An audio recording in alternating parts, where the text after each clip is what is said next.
K-pop demon hunters Saja Boy's breakfast meal and Huntrix meal have just dropped at McDonald's. They're calling this a battle for the fans. What do you say to that, Rumi? It's not a battle. So glad the Saja Boys could take breakfast and give our meal the rest of the day. It is an honor to share. No, it's our honor. It is our larger honor. No, really. Stop. You can really feel the respect in this battle. Pick a meal to pick a side. Ba-da-ba-ba-ba. At participating McDonald's while supplies last.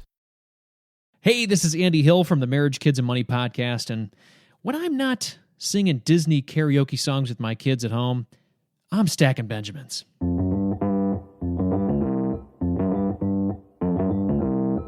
Live from Joe's mom's basement, it's the Stacking Benjamin Show.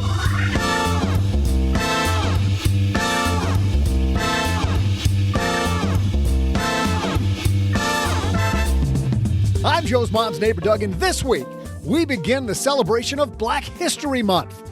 Joining us with stories and lessons from our earliest Black millionaires, we welcome journalist Shomari Wills.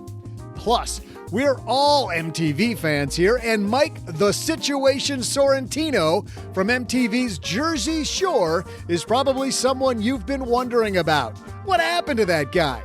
He used to be worth $10 million, but what's his story now?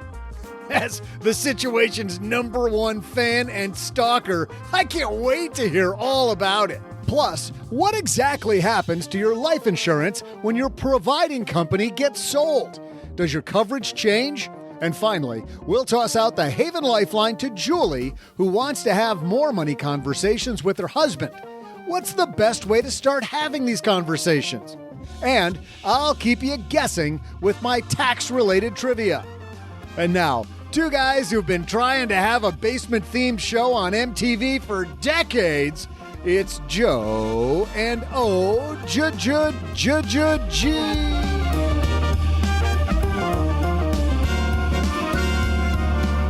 You know what I've always thought? If they played music videos on MTV, how cool would that be? Could be a thing. It's like they should have a dedicated channel for music television. Yeah, maybe like MTV 3 or MTV 4. They could come up with this thing, maybe show some that'd be so cool.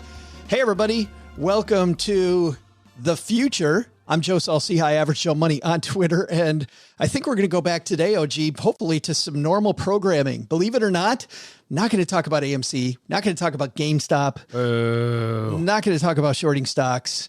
If you want that, go to our headlines from Monday because, hey, we were all about it then. But back to the fun that is overall financial planning. And across the card table from me, celebrating the middle of a week that sure feels more like a normal week than last week, Mr. OG.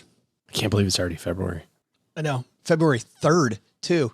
Where did February 1st go? Yeah, it really sucks that the groundhog saw his shadow. I don't know what that means, but it's apparently when a varmint seeds its shadow, it means it's sunny out.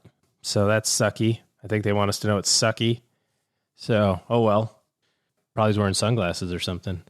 Maybe it makes sense to look up what all that means before we hit record, OG. But either way, OG's here. I'm here. We're in the basement. Fresh coffee, ready to record. Let's do Wednesday. Hello, darlings. And now it's time for your favorite part of the show, our Stacking Benjamin's headlines. Our first headline comes to us from Investment News, an industry rag for investment professionals. You know, where they talk about ways to screw the little guy on GameStop trade, stuff like that. No, probably not that type of publication. This piece was written by Emil Halez. Mass Mutual, owner of Haven Life, sponsored this show, to buy Great American Life Insurance. The deal will reinforce Mass Mutual's focus on its retail annuities business. Last year, the company sold its defined contribution record-keeping business to Empower Retirement via a reinsurance transaction with a ceding commission of $2.35 billion with a B dollars. Big deal here, OG, in annuity land. I don't really want to get into annuities. Let's not talk about that. Thank you. Reason that, we can talk about that if you think that we want to talk about that. We've done annuities, I think, a lot. Generally, buyer beware when it comes to annuities. Understand what the heck you're getting into before you get into one. Can be a good product, but let's talk about insurance. because when you have an insurance policy, and even annuities, OG, or a type of insurance policy, if I'm a Great American customer right now and I'm like, whoa, what happens to me? What happens to me when my company gets bought? How does this work if you have insurance with some company and they get bought out? Well, you're screwed. I mean, all the premiums are gone and you have to start over. There it is. Hopefully haven't developed some kind of condition. Yeah. And that's not it at all. Chill.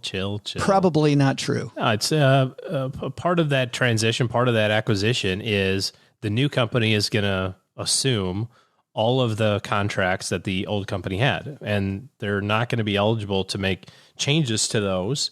They may make changes in the future. They may say, hey, these products that you're offering presently or planning on offering in the future, we're not going to offer these anymore because they have too much overlap. You see this a lot in the investment management business, right? One fund company buys another fund company and they go, we don't need two large cap growth funds. We're going to have one. So we're getting rid of this one. And, so that sort of stuff can happen. But for people that have your insurance policy with Great American, it'll be changed. The name will be changed, but policy will stay in force. Everything will be as expected. Maybe you'll have to send the premiums to a different location. Kind of like when your mortgage is sold. I forgot how annoying that is, by the way. But a mortgage is also, and I think this is the thing that people really need to know from this discussion, is you talked about the contract. They buy all the contracts. You have a contract, in this case, with Great American. It's a legally binding contract. And so because of that, Mass Mutual can't come in and change the contract. Correct. And that's part of their transaction, right? They're not going to, Great American isn't going to say, hey, you can buy our business, but feel free to make any changes to the contracts you feel are appropriate. No, that's part of the evaluation that they do is they look at the risk model of that associated business line and say, okay, well, we want to assume this risk or we don't. And that's just part of the whole transaction to begin with. Speaking of MTV, our second headline comes to us from thethings.com. One person I never thought that I would worry about at all was a guy from Jersey Shore. Were you a big Jersey Shore fan? No. No, not at all. I'm sure you just don't want to admit it. Come on. You go back and watch all the old episodes of Jersey Shore. I've never even seen a commercial for it. You will know this name. Mike Sarantino, AKA The Situation. Remember The Situation? No. You do know The Situation. Oh, look at you. You're you know all about The Situation. The Situation used to be worth $10 million. Here's where he's at in 2021. So he started off making a ton of money on the top of the world. $10 million he had between making appearances and endorsements. This is all you got to do. You show up on TV a few times. Or podcast. Go do some endorsements or podcast and you get $10 million. Yep. Bingo. How come that doesn't happen to everybody? I want my money in GameStop shares. It's like Bitcoin. Then, though, he got into legal trouble.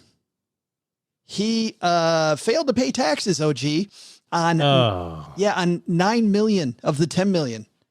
Oops. My bad. Oversight between 2010 and 2012. And as a result, he was charged with tax fraud, had to spend 8 months in federal prison. Federal prison, which is just slightly better than a country club. Slightly better. Yes. Hey, three square meals. 3 hots and a cot. That's what they say. Everybody else is paying your bill. Remember when you used to be able to avoid prison time by just joining the army? Oh, Your Honor, I'd like to join the army instead. How come you can't do that anymore? Because they don't want criminals in the army, I suppose. Probably not. Just a bunch of tax evaders. Just tax frauders. What are you here for? About $9 million? Yeah. I didn't do it. The thing here, and I'm reminded of David Cody's book. David Cody here recently, back in January, talking about how when he was CEO of Honeywell, they had all of these problems. There are people listening that maybe you have credit card problems, maybe you have tax problems. There is some skeleton there in the closet. And I love, OG, what David Cody had to say about that, which is take care of them now. It doesn't get better by saying, I'm going to take care of this later. Yeah. 8 months in prison, not good. And guess what? By the way, that prison sentence doesn't wipe out the tax bill. The tax bill still exists and the meter's still running while you're in prison. It's not like, all right, dude, what do you want to do? You want to pay the $9 million or you want to go to prison? You're like, I'll just go to prison. No. Nope. You go to prison and pay the well, I guess it wouldn't be 9 million. It'd be, well, it probably is now after with tax and penalties. Sure. And that is actually the good news now on this piece, which is that although he's worth $300,000, $9.7 million is gone. According to this piece, he's worth $300,000. He is working on a bunch of projects, starting to rebuild his income. And this is the other piece of this that I like, OG. Whether you follow Jersey Shore or not, no matter what happened in the past, tomorrow can be a different day. That's right. Build your house of bricks, said a little pig, and things will go much better. In just a second, OG and I will have our takeaways. But getting back to the situation joining the service, imagine if he could do that instead of paying his tax bill. You know why that would be fantastic for him? Get on the straight and narrow. Well, being in the service is awesome. He could join Navy Federal. That's even better. Oh, well, like being on the straight and narrow is like a 7, but joining Navy Federal will be like an 11. Like an 11, yeah. And by the way, if you're an active duty service member, veteran, DOD civilian, or military family member, I'm smooth with this, aren't I? You could join Navy Federal. That means if you've served in any branch of the military, instead of going to prison, they probably don't want me to say that. Doesn't have to be the Navy. Could be Army, Marine Corps, Air Force, Coast Guard. You can join Navy Federal Credit Union. On average, Navy Federal members earn and save $361 more per year. You could pay no fees, get low rates, and rate discounts, plus earn cash back and grow your savings. Navy Federal puts members first by helping them save money, make money, and enjoy peace of mind and security through personalized around-the-clock service. Plus, now's a great time to join. If you've got a large credit card balance after the holidays, let Navy Federal help you rebalance your priorities. Make a plan to do away with high-interest credit card debt and transfer your balance to a Navy Federal credit card. With a low intro APR, no balance transfer fees, you can pick the right card to help you take back control. Visit NavyFederal.org. Navy Federal Credit Union. Our members are the mission. Insured by NCUA, dollar value of Navy Federal's 2019 member giveback study, 5.99 to 18% variable APRs based on product type and creditworthiness, up to $1 cash advance transaction fee at non-Navy Federal ATMs. Well, there's nothing that relieves stress more when you have had a long day, you are completely fried, and you're thinking to yourself, maybe I'll just go out to dinner. But then you think about all those calories, all that money out of your wallet, and then you realize that you can eat healthy because you found Factor. Factor is ready in 2 minutes. Factor shops, preps, cooks, and delivers straight to your door, so you have more time for everything you love this spring, and you don't have to worry about eating healthy and going outside your budget because you've got the food sitting there in the fridge that you had pre-planned. What is Factor? Well, Factor has meals built around your goals, whether that's weight loss, overall nutrition, more protein, or GLP-1 support for strength and workout recovery. Check out Factor's Muscle Pro collection. Every meal's crafted with functional ingredients, lean proteins, colorful veggies, whole foods, and healthy fats. Factor bans 175 plus ingredients. No artificial colors or sweeteners, no high fructose corn syrup, no refined seed oils, just nutrient-dense foods. It's fresh, never frozen, over 100 rotating weekly meals, including globally inspired flavors like Mediterranean and Asian, so there's always something new to look forward to. I use Factor. I think you're going to love it too. Head to factormeals.com/SB50off, stackers, and use code SB50off, and you're going to get 50% off and free daily greens per box with new subscriptions only while supplies last until 9/27/2026. So I love the takeaway from the situation. The situation, stackers, is this.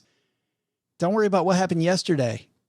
Attack your problems head on. There's no time like now to attack. If you're putting it off till tomorrow, next week, next month, and you know what the issue is, it's not going to get better.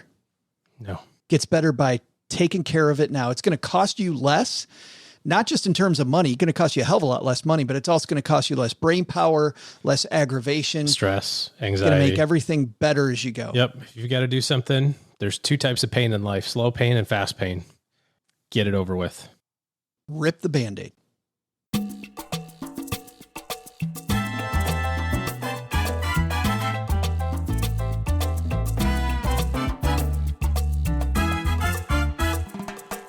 I'm so excited to talk to our next guest. Shomari Wills is a journalist. He's worked for CNN and Good Morning America.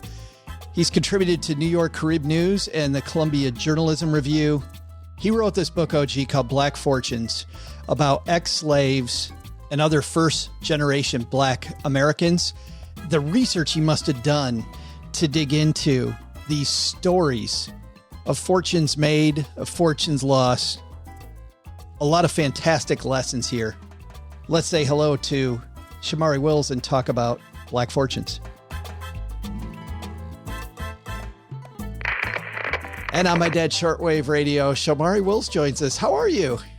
I'm great, maintaining, trying to stay focused and stay healthy. Boy, that's all of us. I am so glad that you could talk to us, though, about your book. And what fascinated me when I first started reading it was this book's personal for you. I didn't necessarily envision it that way, but it ended up being that way. So I am connected to one of the first Black millionaires in the Philadelphia area. His name was John Mott Drew. He was my great uncle. And he started the first bus line in sort of the one of the major suburbs in the Pennsylvania suburbs, sort of Derby area of Pennsylvania. And he started a bus line because, it's kind of this middle class Black suburb, but the Black folks had no way to get to their jobs in Lansdowne or Philadelphia or what have you. So he started his bus line. It got real big. He eventually sold it to what became SEPTA, was investing in the stock market at the same time, reinvesting a lot of his profits. And he just became very wealthy that way, became a millionaire. And he retired and bought a Negro League baseball team and sort of lived his life. So that was always kind of a family story. We always got a kick of the fact that he owned the baseball team. So we're big baseball fans in my family. But I didn't even think about it when I started writing this book, my own personal connection. And then as I kind of got to the end of the book, people were like, you have to talk about this. You got to talk about Uncle John. So I do get into that a little bit. And, it's kind of a cool connection to think about. And maybe it gave me a little bit more insight into kind of the psychology of some of these folks, just through knowing it through my family history.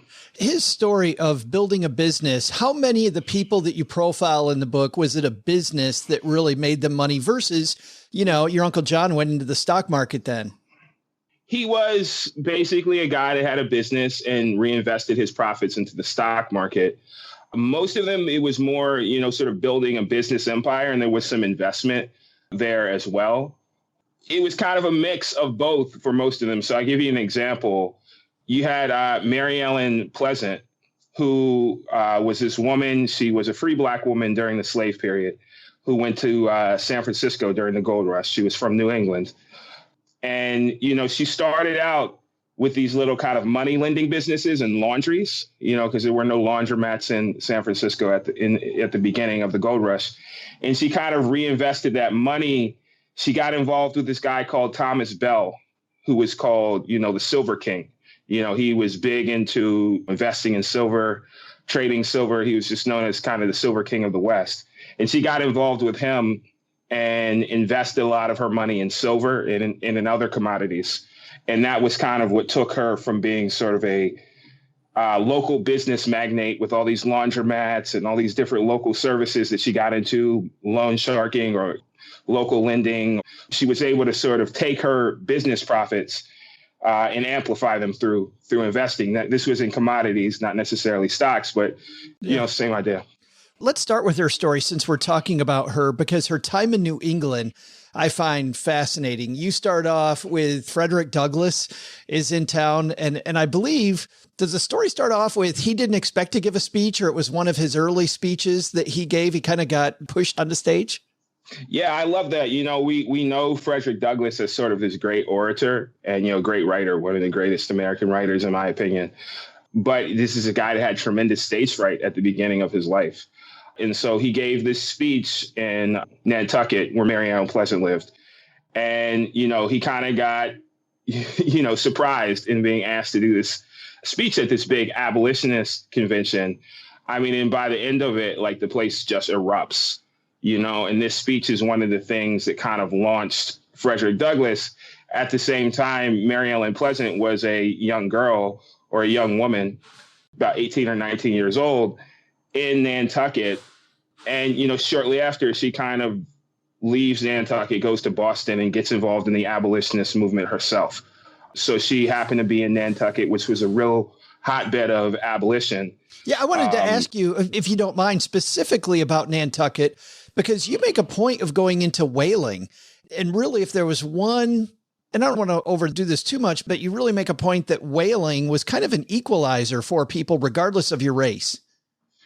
Yeah, whaling was one of the most equal early, labor sectors because it was an energy sector. We think of it as kind of like hunting or, fishing or something like that. But the purpose of the time at the time of whaling was to, hunt these whales for the blubber, which could be then turned into energy for candles or for oil lamps or what have you. So this was like the petroleum of the time. Huge industry, became one of the biggest industries in the United States very quickly. But it was really hard labor. You had to be big and strong. You had to have a lot of dexterity, which is very demanding. Not everybody could do it. And so it just ended up becoming very meritocratic. It was very dangerous. People died all the time whaling.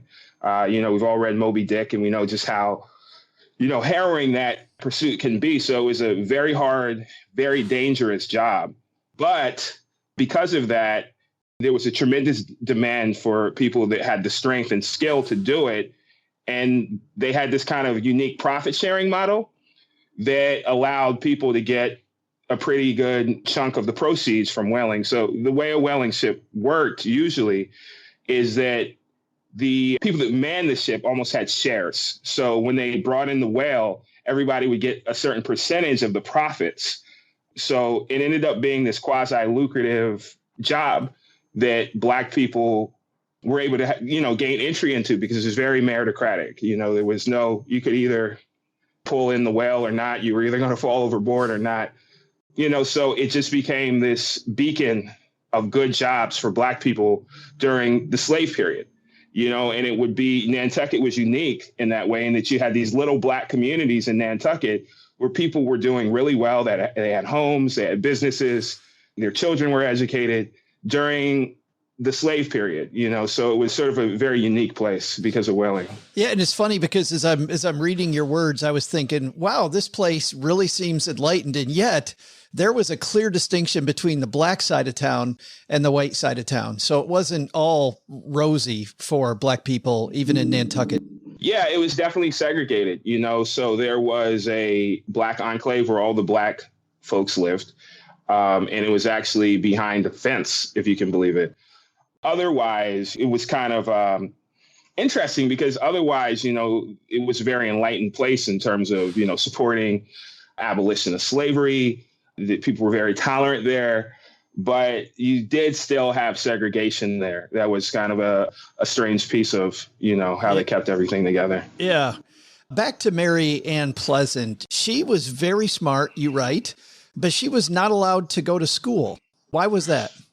She was all over the place. She was a world traveler for sure. She was born in Philadelphia, Pennsylvania, and she was the daughter of a Polynesian silk merchant, traveling salesman, and a Black woman who I believe to be from New Orleans. And so they raised her for the first few years together in Philadelphia. But when she got to be about 4 or 5 years old, this decision had to be made that was actually quite common back then, which is that if you had a young Black child, there were only really 2 places that you could send them to get educated, which is Cincinnati, Ohio, and Nantucket. Those are really the only places that had schools for Black children. Oh, I was going to say, why Cincinnati? That just seems random. I don't know. I think it was, Ohio was actually a pretty enlightened place. I think it has a lot to do with the academics up there. That struck me too, but Ohio and Nantucket, those are really the only 2 places you could send your kid to school. And so a lot of times, this is during slavery, this is in the 1820s.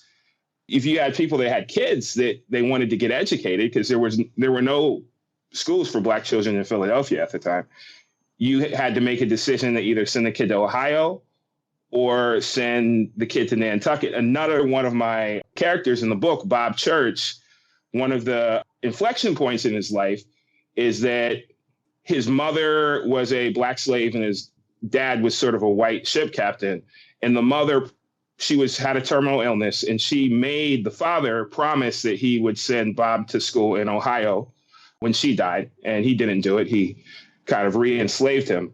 But, during the period, Ohio and Nantucket were really like the hope for Black children. If you were going to get an education as a Black person, you really had to be in one of those two places, unless you were self-taught like Frederick Douglass, for example. But Mary Ellen Pleasant's father had these friends, not really friends, acquaintances, kind of business associates who he knew in Nantucket. And so he sent her there to live with them and be put in school, and he sent them money. Actually, if you go back to the historical records, this family, the Hussey family, they were known in Nantucket to be kind of a very slippery sort of family. And, they were not necessarily, and I don't mean to kind of disparage the whole family line, but they were known for being dishonest. There's a poem about them that says there's never an honest Hussey. I think if there's a poem about you and about how dishonest you are, you might have a little bit of a reputation. Yeah, so they were not, but I guess he didn't know that. And the story goes, they kept the money that her father gave for her to go to school in Nantucket, but they took her in. She lived there. She lived in Nantucket with the family, and they just kind of put her to work in the general store that they owned. So she didn't get a traditional education, but she did learn a lot about commerce by working in this general store in this kind of boomtown in Nantucket.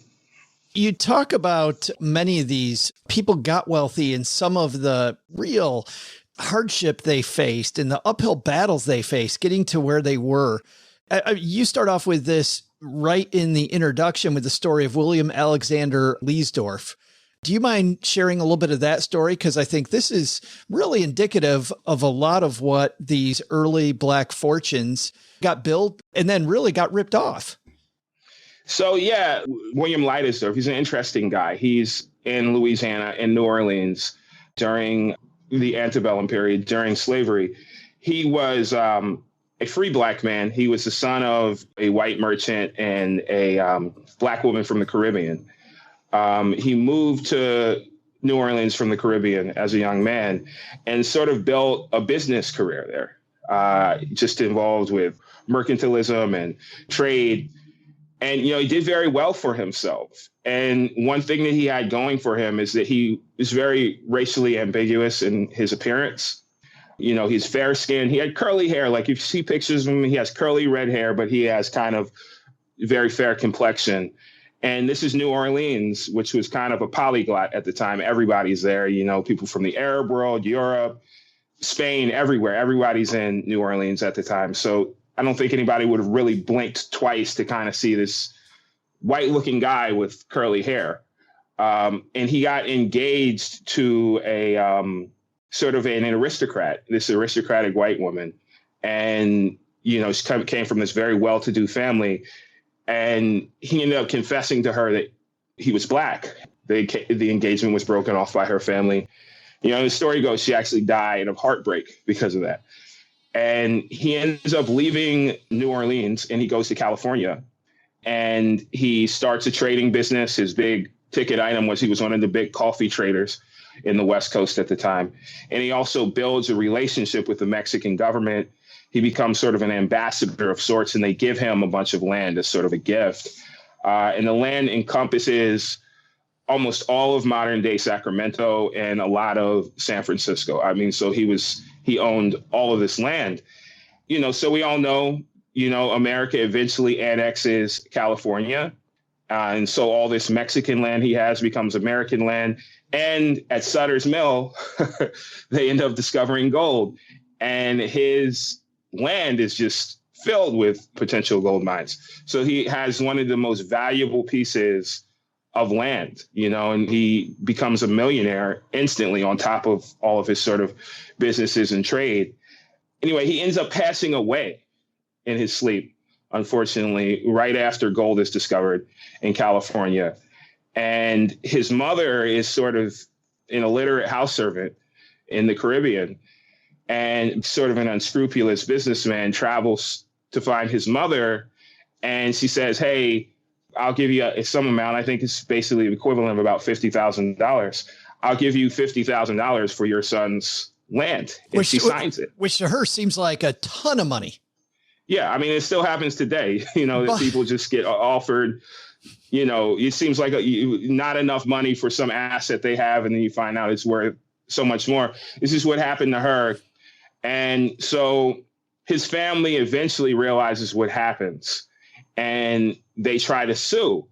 But in the United States and in California for a long time, it was basically impossible for Black people to sue white people, because Black people could not testify in court legally. It's just this tragedy. His family lost this $1 million fortune with just a stroke of a pen. And for years, even after slavery was abolished, people fought for Black people to get the right to testify in court.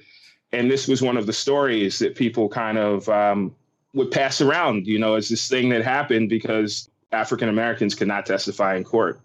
That just, it put such a pit in my stomach. A guy who built what today would be $1 billion, he'd be a billionaire today. And the fact that just swindled out of all of that, that was just horrible. How hard was it researching this? I can't imagine finding all these records was easy. No, I mean, it was tough. I think probably the hardest part is the earlier parts of the story were harder to research, because after the Civil War, African Americans started getting included on vital records, so about 1860, all these people appear in the census. You can find their death records, things like that. But, the part of the story that takes place in the 1820s, 1830s, 1840s is much harder to research, unfortunately, and specifically because Black people were not included in vital records. Fortunately, most of these people left some sort of biographical memoir sketch, like, Mary Ann Pleasant has a memoir that's maybe 10 pages. So we have their words, and, it was sort of a detective case to kind of piece everything together, especially the earlier parts of the story. I'm imagining that there were some times when you must have just been thrilled that you uncover some stuff. Tell me, what was the most surprising piece of history that you uncovered while you were researching? One of the things that was really thrilling for me is Mary Ellen Pleasant. She, the Black millionaire, made all this money during the gold rush. She offered some tremendous surprises. One was the fact that she helped John Brown. She was one of the funders of John Brown and his raid on Harper's Ferry. We know that there's this group of funders for John Brown called the Secret Six, which is basically these 4 wealthy white men abolitionists that funded her. There was actually a 7th member, and it was actually Mary Ellen Pleasant. It was her. Wow. And so that was thrilling to discover, when I finally found that. She, to me, was just always such a thrill to research. I remember I was almost finished with the book, and there's 2 biographical sketches she wrote. There's one that she wrote when she was about 10 years away from passing away. And there's one that she wrote had dictated at the end of her life. And that second one, I could not find it anywhere. And, I just hadn't moved forward with that. And I found that right at the end of researching this book. Did you really? So I had to furiously go back and rewrite chapters, but it was such a thrill because she's so reflective on her life at that point. And by that time, she had actually lost most of her money in this big scandal. But she was so reflective, and she just expressed that all of the work that she did to advance the cause of, Black equality had been worth everything that she had been through. So it was just it offered me also, as someone who was trying to be a biographer of hers, this closure, to her story, to see how she felt about how everything ended. The book is called Black Fortunes. It was a fascinating read. One of the stories that we won't get to, but that just talk about pit in your stomach, was the gentleman who was the ruthless trader on Wall Street. And when the white lynching crowd, I think, was coming to get him, that was just an absolutely heartbreaking story that people are definitely going to want to read. Available everywhere? Yeah, absolutely. Everywhere. Amazon, Barnes and Noble. I love to tell people, support your local bookseller if you can, especially now. Most of them are doing shipping if you don't feel comfortable going into the store. But it's available everywhere. Books are sold. The audiobook is great. It's not me on the audiobook. It's an actor who's even better at reading it than I could be. So definitely check out the audiobook if you can. Awesome. Thanks for spending some time with us talking about Black Fortunes. I really appreciate it. Oh, no problem. It's my pleasure. Really fun to be on. Hey, trivia fans, I'm your pal, Joe's mom's neighbor, Doug. And after hearing all these fascinating money stories from Shomari Wills, I am more determined than ever to start making my own money story. So if I'm going to get rich, where should I start? Well, I'll tell you where. How about bumping up the interest on my savings account? Man, all of these interest cuts from the Fed have really capped the mad gains I was getting. Back in the day, I'd brag about all that 1.5% I was earning, and now I'm lucky if I get 0.05. But of course, there's a downside. If I change my savings account to earn more, the IRS will probably come after me for a bunch more money, which brings us to today's trivia question. On today's date in 1913, the U.S. government started a new kind of tax. What was the tax? I'll be back with your answer faster than Uncle Sam can slip his fingers right into your wallet.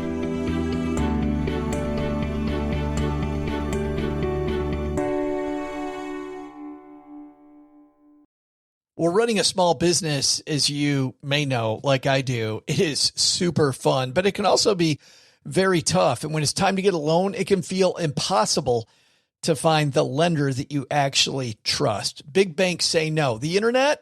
Well, that's full of sketchy offers with sky-high rates and fine print you can barely read. Whether you need help covering payroll, managing cash flow, or investing in growth, you deserve better. And that's why I recommend the small business marketplace Fundera, which is powered by NerdWallet. It's a free, easy-to-use platform. It lets you compare real financing offers from trusted lenders, and it's all in one place. And what I like is that you don't need perfect credit to get started. There's no spam. There's no bait and switch. Just personalized options that fit your business needs. Nothing I like better than a place that treats me the way that they would want to be treated. Using Fundera is a super way to quickly compare options and make your best funding move the way any great business owner would. Here's the best part, though. For a limited time, when you visit nerdwallet.com/SB and fill out the no obligation form, you're going to get VIP treatment and talk with a real person who knows all the ins and outs of small business lending. And you can tell them specifically what you're looking for.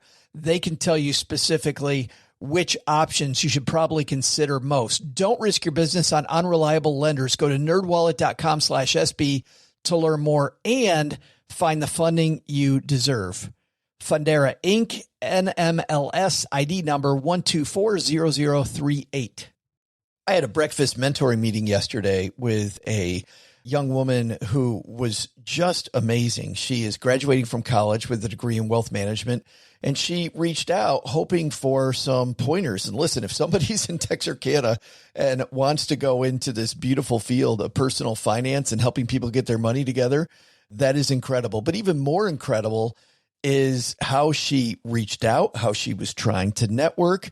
And I was having a discussion that finding the right person and avoiding the wrong person for a role, that's what can make or break an organization. And we just don't see that many qualified people. So how do you find them? Well, Indeed sponsored jobs is a boost whenever you need to find quality talent. If you're hiring, Indeed is all you need. You can stop struggling to get your job post even seen on other sites. You'll match with quality candidates with Indeed's sponsored jobs. Get matched with and hire quality candidates who can drive the results you need. Reach candidates who meet your specific criteria like skills, certifications, or location. It drives me crazy when I'm matched with all kinds of people who aren't a fit. I don't have that kind of time. People are finding quality hires on Indeed right now. In the minute I've been talking to you, companies like yours made 27 hires on Indeed, according to Indeed data worldwide. Sponsored jobs posted directly on Indeed are 95% more likely to report a hire than non-sponsored jobs. Spend less time searching and more time actually interviewing candidates who check all the boxes.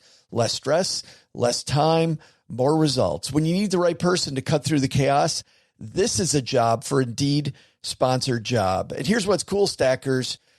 You're going to get $75 in sponsored job credit to help get your job the premium status it deserves at Indeed.com/podcast. Just go to Indeed.com/podcast right now and support Stacking Benjamins by saying you heard about Indeed right here at Stacking Benjamins. Indeed.com/podcast. Terms and conditions apply.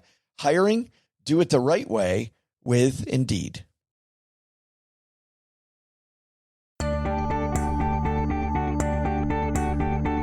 Hey, Stackers.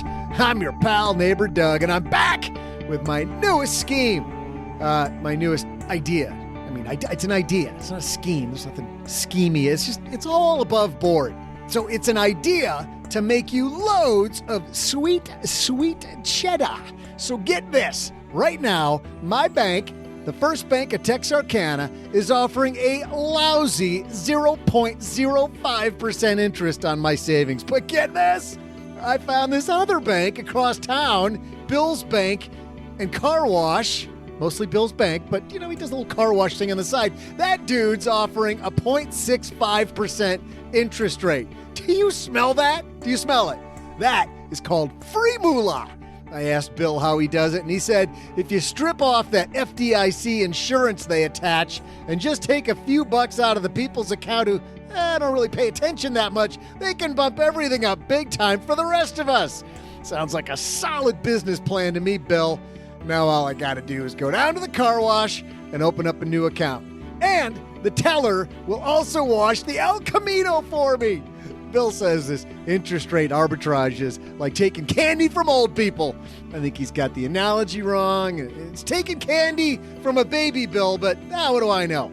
I got to hurry up and cruise back there because the line is bound to be like a mile long. So I'm going to hand over your trivia answer. The question was, on this date in 1913, the U.S. government started a new kind of tax. What was the tax? Well, passed by Congress on July 2nd, 1909, and ratified on February 3rd, 1913, the 16th Amendment established Congress's right to impose a federal income tax. It's everybody's favorite. I can tell you a great way to avoid that tax is just don't make any money. It's simple. And now, off to go make some fat stacks at Bill's Bank and Car Wash. See ya! Big thanks to Shomari Wills for sharing those stories. History, OG. I just love it. Obviously these stories I don't love, but I love hearing and learning from these lessons and seeing the resilience of some of these early Black millionaires. Just an inspirational story. Well, I'm a big fan of looking at the past for clues to the future, and you can see some of the skills that other generations had, even though it was hundreds of years ago or 150 years ago or whatever, 170 years ago. That works as success now. Yeah, the resilience that people had. And, two of those stories, it's not lost on me this week after all of the gyrations around GameStop and all of these stocks. And this gets away from the story that Shomari was talking about, OG. The money was not made for most people on that gold rush. The money for most people was made on either owning the land, like William Alexander Leidesdorff did, or being someone who is involved in a lot of the trade there, like Marianne Pleasant was involved in. Robinhood's still going to make money on these trades that people are making. I wonder how many shares of GameStop the CEO of Robinhood owns. Dun, dun, dun. I don't know.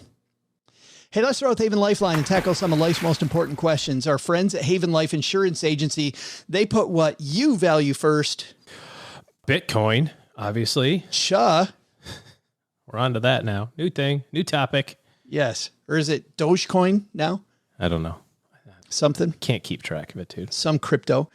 Yes, it's actually your loved ones and your time. But hey, when you're a multi-bajillionaire, you got all kinds of time to spend with your loved ones. Our friends at Haven Life Insurance Agency, they put what you value first, your loved ones and your time. And that's why they've made buying quality term life insurance actually simple so you can spend more time with them. Head to stackingbenjamins.com/Haven Life now to get a free quote. Application simple, saves you a ton of time. You get this done, you get it over with, you got your insurance taken care of, bam, you're going on with life. And today we're going to throw out the lifeline to Julie. Say hi, Julie. Hey, Joe, OG, Paula, Len, Doug, whoever else is around. I have a quick question about having money conversations with my husband.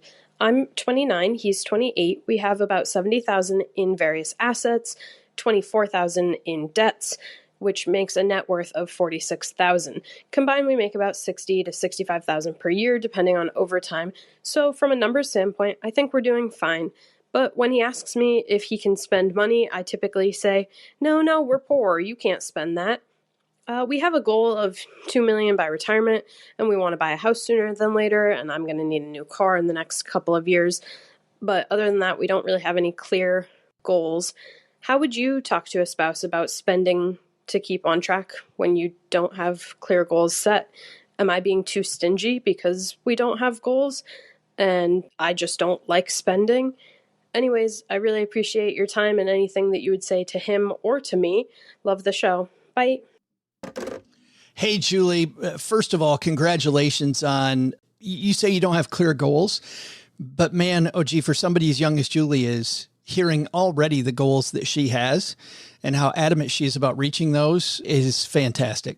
Sounds like there's goals to me, right? Want to buy a house, need to buy a car, want to retire this amount of money, so on and so forth. Yeah. Before you answer this question, OG, I also want to just tell Julie that coming up on the show in 2 weeks, Aaron Lowry from Broke Millennial just wrote a book about this topic, and we're going to dive into this a ton then. We're not going to make you wait for that because, OG, you've been, I'm sure, central to many families' discussions here about money. What do you think about her telling her husband, no, we're broke, we can't spend money? Well, I mean, obviously it's not true. There's a little tongue in cheek there. You know, hopefully that message is coming through to her husband also. The thing about financial planning is that it's partly about making sure that you're on track for your goals and making sure that you're, pointing everything in the right direction. But it's also about permission. It's about permission to say, hey, we're doing well. We don't need to keep our foot on the gas this much. Saving money or investing money for the sake of piling money on top of money. When you've reached your goals or you're on track for your goals and you don't have a clear desire to, or an important desire to like pull that goal closer toward you. Hey, I'm on track for retirement at 55. I'm okay with that. I like that as a goal. It doesn't excite me to get to 53 as a financial independence time. Then financial planning gives you permission to say, okay, well, we can do this other stuff now. We've made good decisions in the past to allow us the flexibility in the future. This is the only thing that I worry about, Julie. And I'm sure, OG, you must worry about this too, that if you're too to the bone today and you're just a ramen noodle diet to get where you want to go, at some point, Julie and her husband look at each other and they're like, we've been great for the last month and a half. Let's go buy a big screen TV. And of course, we're only going to buy one, so we're not going to buy the inexpensive one. We're going to buy the really expensive one. And then all that saving that they did the last 6 weeks is blown up because of the fact that they had a starvation diet. I don't think the starvation diet is the answer. Yeah, I see what you're saying. And that's true. And I'm also worried about the chicanery that goes on. Oh, the wife will never know. Right. She never lets me spend money like that. It sows seeds of resentment. And so I think part of it is, even if you've got a partner or a spouse who is, a lot of times there's the money person and the non-money person in the relationship, right? If you're the money person and you're talking to the non-money person, you can't be whipping out 32 tabs of Google Sheets and going, look at this. Cool. Like, hold on. Let me show you how awesome my Excel skills are. Like, I made a little chart. Like, nobody cares about that. I mean, you do because you're kind of a nerd about it, and that's fantastic, but your partner may not. So you have to kind of figure out what buttons to push. You have to figure out what the highlights are. Your financial planning meeting, your weekly meeting with Cheryl is, it's not a 2-hour long drawn out diatribe of let's take a look at the kilowatt hours of electricity we use this week. I mean, maybe people get excited about that, but if you're the non-finance person in the relationship, you're like, cool, are we on track or not? And maybe you can pick out some highlights. Hey, this is what happened this month. We were able to put away a little bit more money than I thought. So next month we can dial it back. So we've got basically $500 discretionary. Why don't we think about it? And you come up with some ideas. A lot of people use the allowance type thing, right? Every month you get $200 and you get to spend however you want. You want to buy something for $2,000, you better save 10 months worth of your allowance, basically. And that works for some people as well. Not my favorite, but for some people. Yeah. Back in the day, the allowance really worked for me. We don't do the allowance anymore. But when money was tight, Cheryl would get frustrated with me when I would come home with a board game that we probably couldn't afford. I would get frustrated with her because back before streaming, she would buy DVDs, right? That she'd watch once and then it would sit in a closet. But for us, those were our outlets. And to get rid of those outlets completely was horrible. So we did implement, when things were really tight, an allowance system so that I knew for me, there was going to be a time that I would get to buy a game and it was okay to bring that home, even though we were struggling financially, because that movie she was buying, that board game I was buying, OG, that made sure that we didn't have the big screen TV moment. Right. And there wasn't the resentment. Yeah. But you've got the goals. I think you need to communicate them to your spouse and just say, hey, this is what we're shooting for. And this is what it takes every month. And it's okay to spend the difference. It's okay to have extra and be on top of it. Now, maybe you don't have extra right now to blow because you're on your, you're saving everything you can to be on track, but maybe the next promotion or the next raise or the next week of overtime isn't required for that. And as long as you've got a clear understanding of what the goals are and what the requirements are, and you guys agree on it, then you can also agree on what to do with the extra, so to speak. Thanks for the question, Julie. If you've got a question for us, head to stackingbenjamins.com/voicemail. And like Julie, we're happy to chat about whatever's on your mind. And again, Julie, congratulations to you and your husband. It's great to hear goals like that. That's going to do it for today. If you just heard Julie and you're thinking, you know what, my goals not as crisp as they should be, or I'm doing nothing to reach my goals, or there is that resentment and we need a third person in the room, a friend to help us. Well, OG and his team are taking clients. So head to stackingbenjamins.com/OG, and that's the link to their calendar. And you can see how their team can interface with your team to do things better in 2021. That's going to do it for today. Also, big thanks to people who left us a review of this show. Mom's got this one on the fridge from Hyben. A lot of dad jokes and deadpan humor. I want more. Usually multiple ads smack dab in the middle of the show make me unsubscribe from podcasts, but Stacking Benjamins manages to integrate ads with humor. I oddly look forward to some of the responses to the setup Haven Life question. At one point, I had to rewind several seconds to hear what I missed while laughing too hard. Oh, and I guess you learn stuff too sometimes. Hey, it is interesting. Sadly, Hyben, and by the way, thank you for that 5-star review. Advertisements in a show, that's how we keep it free for everyone. We're not selling the listener base off to a hedge fund. Maybe we should. Yeah, have we thought about that? We haven't thought about that. Instead, we have just partnered with some companies that we like to keep this show free. So, and I'm glad that you like it. And we try to put the advertisements in places that they don't disturb the flow of the show too much. We obviously want to make sure you get as much out of it as possible. All right. That's going to do it for today. Doug, you've got it from here, my friend. What should we have learned? OG, time for us to go get some milk and cookies. So what should we have learned today? First, take a lesson from our headlines. Even if you make money mistakes that put you in a bad situation, you can always make a comeback, and we all know those are the best stories. Second, take a history lesson from Shomari Wills. Resilience? Early black millionaires had a ton of it, and we can learn a lot from their focus and dedication. But the big lesson? Since I opened my account with all of my savings, which is a whopping $287, Bill says I'm going to make an extra 87 cents.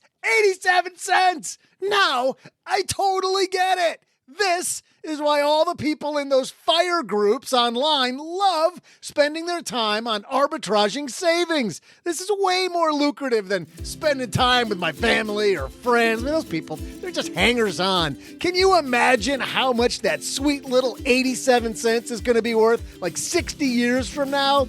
It'll be way more than wasting time on experiences. Big thanks to Shomari Wills for joining us today. You'll find his book, Black Fortunes, wherever books are sold. We'll also share a link in our show notes at stackingbenjamins.com. This show is created by Joe Saul-Sehy, produced by Taylor Stevens, and engineered by the amazing Steve Stewart. Online, visit us on Twitter at SBenjaminsCast or on our Facebook page. I'm Joe's mom's neighbor, Doug, and I just jumped the shark. SB Podcasts may receive payment on the show from sponsors and guests in the form of books, giveaway items, discounts, or other remunerations. That's a big word. There's no way you take advice from these dorks, but like Joe's mom always says, don't take advice from people you don't know. This show is for entertainment purposes only, and before making any financial decisions, consult with a real financial advisor. Sorry to see Bill's Bank and Car Wash already closed down. Sergeant Simpson from the Texarkana Police Department said Bill's scamming people with a fraudulent savings scheme. Fraudulent? I didn't know that. Fraudulent stuff was illegal. I thought a scam was illegal. Fraudulent's much too big a word to be bad. See ya!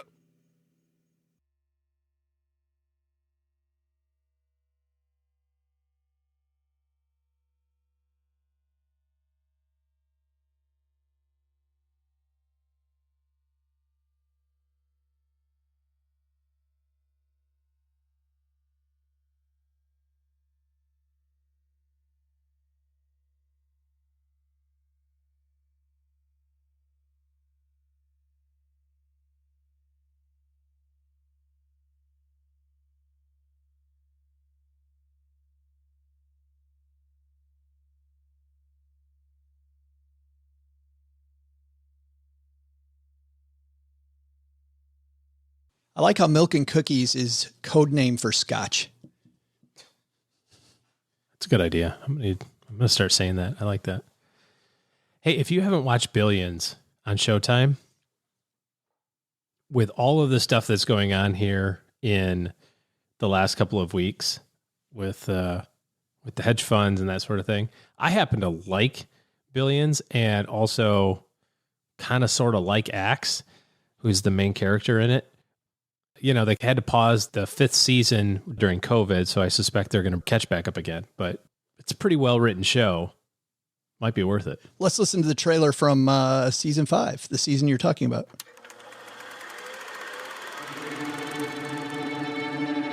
People like us, we're different.